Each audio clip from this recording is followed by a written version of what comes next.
everyone, this is Pat and I come to the brand new video. Today I am with Owl. Sorry. Caleb, why do you have to interrupt? Hello everyone, this is Pat and I come to the brand new video. Today I am playing a board game with Owlton, Bombastic, Fantastic, and Danster. Woo. This is the first kind of video I have ever tried to make, or anyone here, I guess. We're playing a game called Heroscape. This game was discontinued some number of years ago. I don't remember. But it's just a ton of fun. It's a role-playing game where you have different kits and characters and you move them on the board and you attack people, so it's fun. We have several different kits with us right now, and we are basically going to distribute these kits to each person, and we're also doing set teams. That doesn't always happen in Heroscape, and there's going to be a lot of different house rules we're actually going to play with. These kits set up here are not... yeah, these aren't ours yet. Yeah, we just laid them out. These are potential Caleb, kits now would be a good time to probably grab out your camera and get some good shots of these.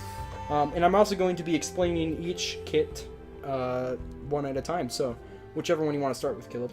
This kit has Tarn Viking Warriors, the Izumi Samurai, and Sivirus. I apologize if I get some of these pronunciations wrong. This is how I've been saying their names since, like, years ago.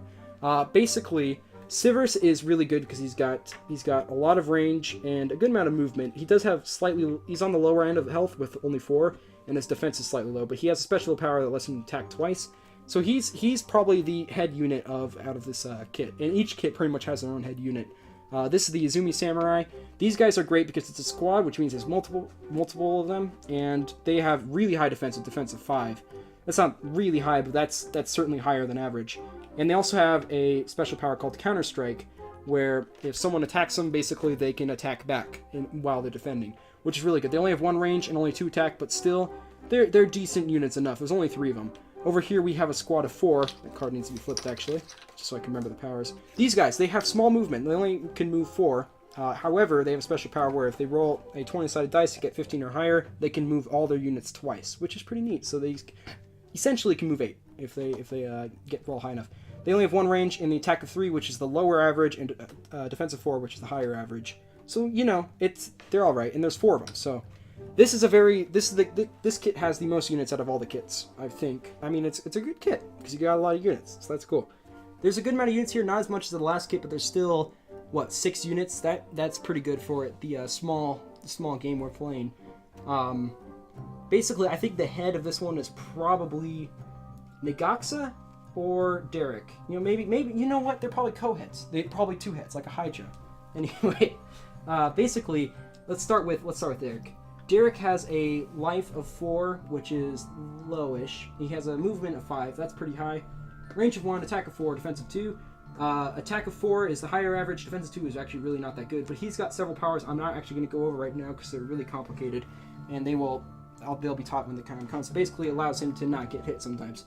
Now moving over to Negaxa. Negaxa has a really unique power.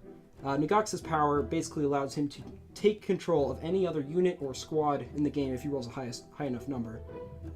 Rolls a 20 on a d20, so the chances of him actually using that power is slim, but it's still a neat little thing.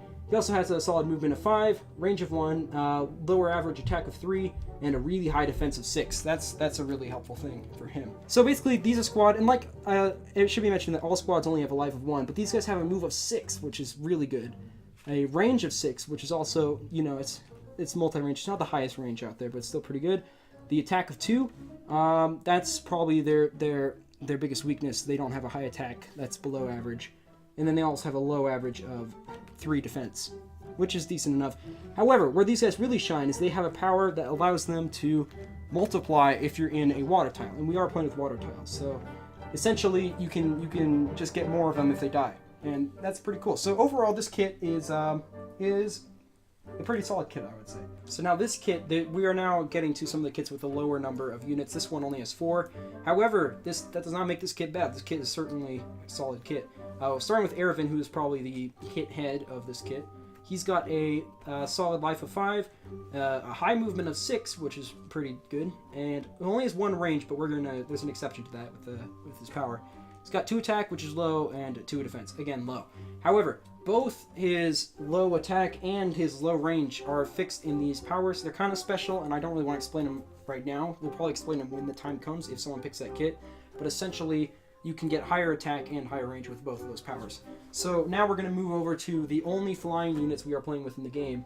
Right off the bat, if you have a flying unit, that means they can go over any number of water or any height of land with ease. They can easily move over. However, their movement is only 4. I forgot to explain this. We don't have a card for this. You don't have to try to make out the words. We don't have a card for this, so we're just using a blank card. I tried to print it out. I can't print it out today, though. It's very unfortunate. So take my word for it when I try to explain these guys. They have a movement of 4, only a range of 1. They have 2 attack, which isn't very high, but they have a power that helps that. Defense of 6, which again is really, really good. They have the special power of flying, which I already went over, and they also have a special power that allows every skull for them to roll turn into 2 skulls. So essentially you can do twice the amount of damage with his attack. So his attack is 2, but it could be 4, and also if you're on a glyph or something, it could get even higher to 6 or 8 or something, depending on how many glyphs you're playing with. So that's basically that kit. It's pretty simple, but it's very what was the word you used to describe it? Glass cannon?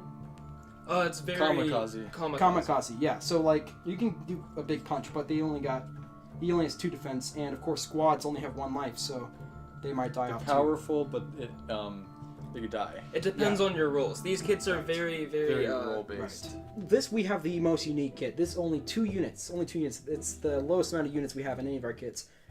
This one might not get picked either. It's just a risk to only have 2 people to fight with. However, that doesn't mean they're bad. We're going to start with Tandros Creel probably. He's probably the head. Tandros Creel is a very, very unique figure. He has 7 life, 5 movement, which is good, 5 range, which is, still range. Only 2 attack, but a defense of 4.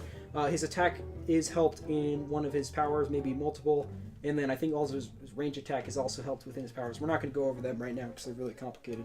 But even the defense of 4, that's the higher average, so that's kind of nice. If we move over here to Thorgrim, Thorgrim is a very defensive unit. He's only got a life of 4 and a movement of 5.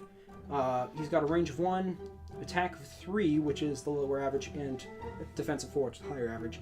He also has a very, very special power to where after he dies, he can put his unit on another card to give that unit 1 extra defense, and that's extremely useful. He also has a power that allows his adjacent units to get a higher defense, and that is also extremely useful. So overall, this guy's a very solid unit. He just, even if he's not good at necessarily attacking or anything like that. So this is a unique kit. There's basically just 2 really good unique heroes. However, the lack of numbers of units will probably hurt them in their chances of getting picked. But overall, it's still very nice, and I could see a lot of people working with it. Alright, so last but not least, we have the Zetchin Guards and Sergeant Drake Alexander. So the Zetchin Guards, they don't look that great, but oh man. Oh, they pack a punch. So their deal is their defense is 7, which is really high, and they are just impossible to kill. These dashing young lads cannot die. Totally biased. But the only problem, they don't have that much attack. Their range isn't the best, but they have their moments. And over here we got. Didn't explain that it has a range of 7. We got Sergeant Drake Alexander, the Jandar race, boys! Now his deal is, you can only attack him if you're adjacent. So, it's hard out there. He's got an attack of 6, which is abnormally good. Like, that is bizarre, okay? His defense is not that great. It's 3. He only got 1 range, but a movement of 5, which is completely average. So, he's an up-close fighter. He's a melee fighter. He doesn't have any projectiles, which really sucks. Yeah. Which really think I said. So, for clarification, 4 movement, 7 range, 2 attack, and 7 defense. That wasn't Patnet talking, by the way. That was Danster. He insisted on reading out those cards. He wants this team so bad. So those are the kits. We are now going to roll to figure out whose team's on which. Basically, what we're going to do is we're going to roll each. We're going to each roll a 20-sided dice. The 2 highest numbers are going to be on a team, and the 2 lowest numbers are going to be on a team. So we don't even know whose team we're going to be on. That's how intense this stuff is.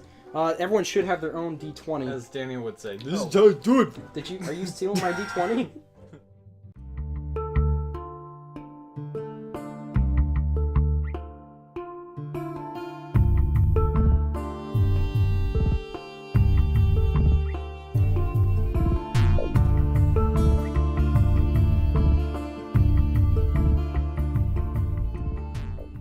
now that we know which teams we're on, each team's going to roll 1 dice, and the highest number that's rolled gets to pick first, and that team also gets to pick last. So basically, if Caleb rolls the highest, he's picking the first one, and then if their team roll the second highest, obviously lowest, they get to pick second and third, and our team would pick first and last, basically. So Hypothetically.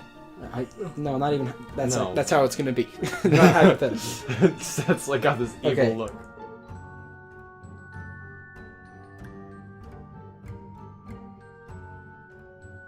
I will be picking the Zetchin Guards, this bad boy right here, and Sergeant Drake Alexander. I think it's probably the best kit. I mean, these guys, unstoppable. This guy, definitely unstoppable. Double and unstoppable. Unstoppable squared. And look at those fine young them. gentlemen. Yeah, look at those dashing young lads. So now it's our turn to pick. I like it because it has a lot of units, so they can cover a lot of ground, and these are like the general ones I usually stick with. So. Okay, so Owlton just picked the Severus kit and stuff. I think what might complement that kit decently well is this kit with the minions Vudger and Ervin Sunshadow. Because his units are very defensive and stuff, it might be nice to have some more offensive units like these guys. And then, of course, Ervin's kind of a wild card, so it mainly just looks like a fun kit to play as. I haven't played as them. We've done a couple rounds with these kits before, and I haven't played with these specific units yet, so I think it's going to be a lot of fun. So I decided to choose these beautiful Skeletron-looking things, and along with this dwarf-looking dork thing.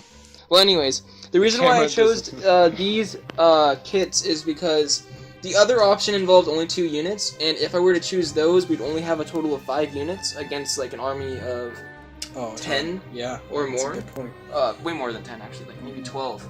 Okay, so we each picked our kits.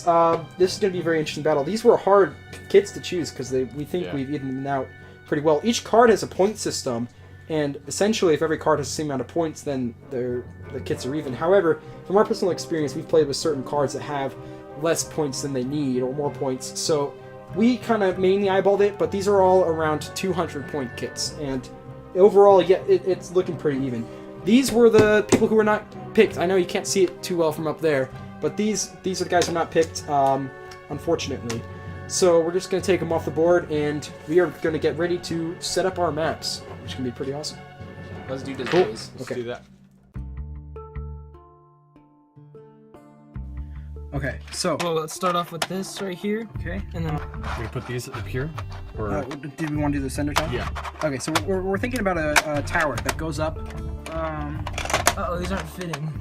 Well, you gotta slide it in because Severus has a lot of Severus range. is very and he main can deal range area. more damage if he's got some good height advantage. Okay, so and we're thinking about parting ways like. We want domination in the middle. like that. Something where we can start off in, maybe like that. This is intense. Okay, Oh my gosh, we have this. we had this. Where do we even put this? We can't put it anywhere right now, so pick it up. Okay. Maybe put a little bit of step ladders, just in case. Yeah. Okay. So. Stop. Okay, hang on. Okay. Possibly. And then, oh, wait a minute. Will it fit? Okay. Blackout. So you might wanna. Also, this is a little bit out of shot. This is just off center. Okay, here we go. I'm kidding. Okay. Uh-oh, we have 1 minute left. That's actually a good amount of time. Oh, no, it's not. We want this to be higher here. Yeah, maybe build this up too. So essentially, there's only one way out. Maybe we should even slide this over a little bit. This guy has 6 movement. Down. Okay. Maybe I'm saying if we want to go like this. Okay. Yeah. I don't think we would put the shadow. Should we put the shadow tower right here? Yeah. Where do you want the shadow tower? Up where Severus is, right? Sure. Yeah, That's a great spot. Do we want to put it somewhere else? Maybe put it like right back Here? or right there. Okay, right there. So Okay. water. Well, we can't tell. All right. Where's the water going? Maybe right here so that people can't get by easily. Okay. 19 seconds. Okay, so water right here. Sure. Yeah. Okay. Any last minute changes? Okay, we still got these- 2 tiles. Ah, It's not enough time. Oh my god. They're there. Okay, we've already decided where we want them to go. It's just they're not coming together. These movement is enough. 1, 2, 3, 4, 5, Yeah. 4. 4 or 5. You know, you can get up. It's just, these ones aren't cooperating. Okay, time's up. Yep, that's it.